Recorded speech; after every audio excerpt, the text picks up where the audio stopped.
1943, as German soldiers on the frozen steppes of the Eastern Front began encountering American M1 Garand semi-automatic rifles, a shocking realization swept through the German high command. They were losing the individual weapons war. While Wehrmacht soldiers still carried the reliable, but antiquated Karabiner 98K, a bolt-action rifle that required manual reloading after each shot, American troops poured out sustained semi-automatic fire with devastating accuracy. The contrast was brutal and undeniable. An American soldier could fire 8.3006 caliber rounds in rapid succession, while his German counterpart could manage at most 15 rounds per minute with his K98K. This disparity was not just technical, it was a matter of battlefield survival. The M1 Garand's superiority was rewriting the rules of infantry combat, and Nazi Germany needed an urgent answer. But what Hitler and his engineers didn't know was that their desperate attempt to match the Garand would result in one of the greatest technological disappointments of World War II. The story of the German failure began long before the G43 existed. In 1941, when the German army finally recognized the need for a semi-automatic rifle, two rival manufacturers, Mauser and Walther, received contracts to develop what would be called the Gewehr 41. Mauser's design, designated G41M, and Walther's G41W, shared a fundamental flaw that would doom both to failure: an absurdly complex gas trap system known as the bang system. This mechanism, which worked by diverting gases from the barrel through a cone at the muzzle of the rifle, was theoretically elegant but practically disastrous. The system accumulated dirt, carbon, and debris with impressive efficiency, turning semi-automatic rifles into expensive iron clubs after a few hundred shots.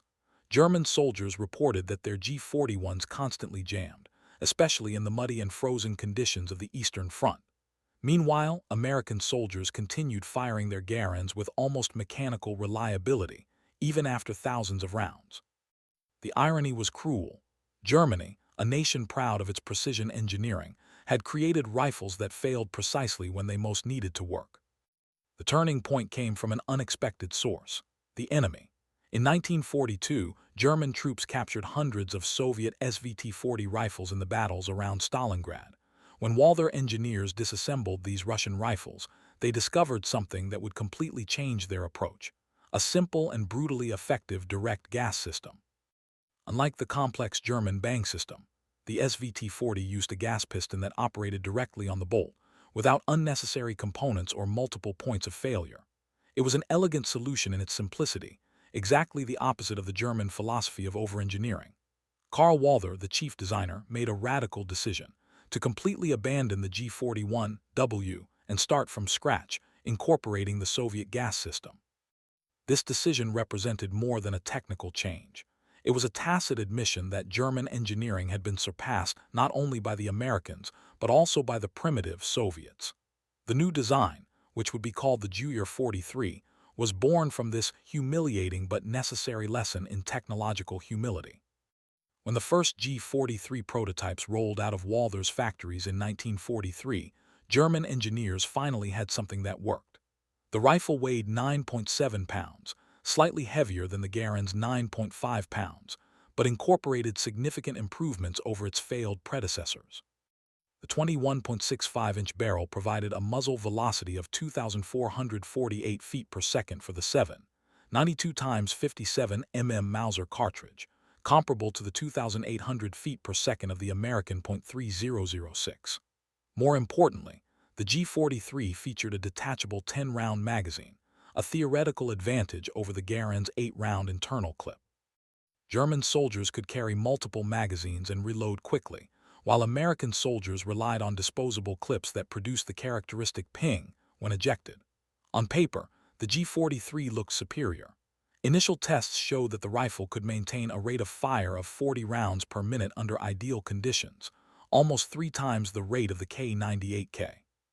For the first time since the beginning of the war, Germany seemed to have a viable answer to American dominance in semi-automatic weapons. But the reality of the battlefield quickly shattered these optimistic hopes. The first problem was manufacturing quality. While the first G43s produced in 1943 maintained German standards of precision, the pressure of war forced devastating cuts in quality. Bombed factories, material shortages, and inexperienced forced laborers resulted in rifles with inconsistent tolerances and inferior components. Soldiers reported that some G43s worked perfectly, while others from the same batch failed after hundreds of shots. Obergefreiter Klaus Mueller, a veteran of the 6th Mountain Division, wrote in his diary, "My G43 shoots like a dream in the morning, but by afternoon it feels like it's chewing sand. The American next to me has a Garand that has worked for 6 months without a single failure." This inconsistency was not just frustrating, it was deadly.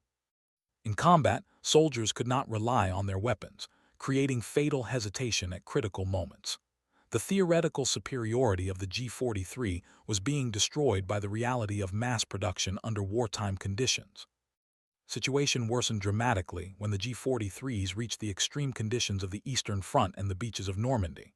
The gas system, although simpler than the G41, was still sensitive to dirt and debris.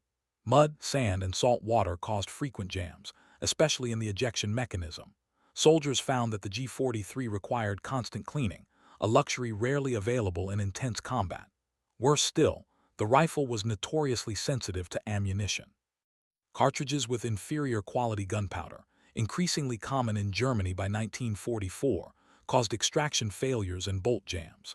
In contrast, the M1 Garand demonstrated impressive tolerance to adverse conditions. American soldiers reported that their rifles worked even after being submerged in salt water or covered in mud for days. Sergeant Robert Thompson, of the 1st Infantry Division, observed, "I saw Germans throw away their semi-automatic rifles and go back to the old bolt-action rifles. I never saw an American do that with his Garand." This difference in reliability was becoming a decisive factor in the outcome of engagements. Production numbers reveal the magnitude of the German failure. Between 1943 and 1945, Germany produced only 402,713 units of the G43, including 53,435 versions equipped with telescopic sights for snipers. In comparison, the United States produced over 5.4 million M1 Garand rifles during the same period, a difference of more than 13 to 1. This disparity was not just a result of superior American industrial capacity, it also reflected the fundamental problems of the G43 program. German factories constantly struggled with production defects, quality control rejections, and the need for extensive rework. The rejection rate for G43s reached 15% in some factories, compared to 2% for American Garands. Each rejected rifle represented wasted materials, lost time, and resources that could have been directed to other critical equipment. While American soldiers received new Garands directly from factories, German soldiers often received reconditioned or repaired G43s with questionable reliability. The industrial war was being lost not only in volume but in quality and efficiency. Final irony of the G43 program became evident in the final battles of the war. Many German soldiers, frustrated with the inconsistent reliability of their semi-automatic rifles, voluntarily returned to the old Karabiner 98K. They preferred the slower rate of fire, but the absolute reliability of the bolt-action rifle. This reversal represented more than a tactical choice. It was an admission that the German attempt to match American technology had failed completely. Meanwhile, American soldiers continued advancing through Europe with their Garands, maintaining fire superiority in virtually every engagement. General George S. Patton famously called the M1 Garand the greatest battle implement ever devised, a statement that would prove prophetic. Captured documents revealed that even high-ranking German officers recognized the Garand's superiority. General Heinz Guderian wrote in a 1944 report, "Our soldiers face a fundamental disadvantage in individual firepower. The American rifle not only works better, it always works." The consequences of the G43's failure echoed far beyond the European battlefields. Germany's inability to mass-produce a reliable semi-automatic rifle demonstrated the fatal limitations of its war machine. While the United States managed to combine technological innovation with efficient industrial production, Germany failed in both aspects. The G43 became a symbol of the deterioration of Germany's ability to compete technologically with the Allies. German engineers, once considered the best in the world, had been surpassed by simpler but more effective American designs. The lesson was clear.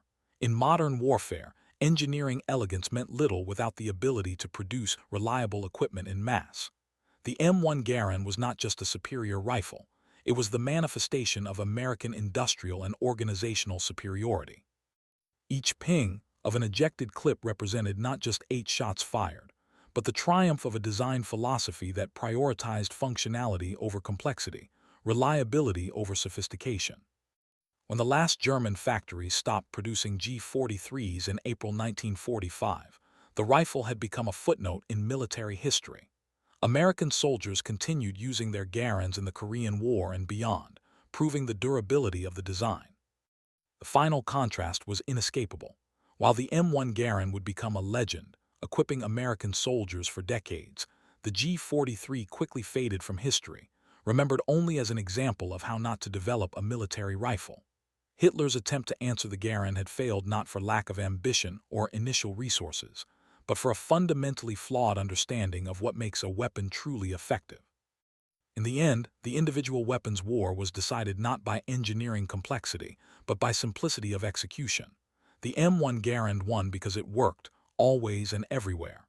The G43 lost because, despite all its theoretical sophistication, it simply couldn't do the one thing that mattered: fire when the trigger was pulled.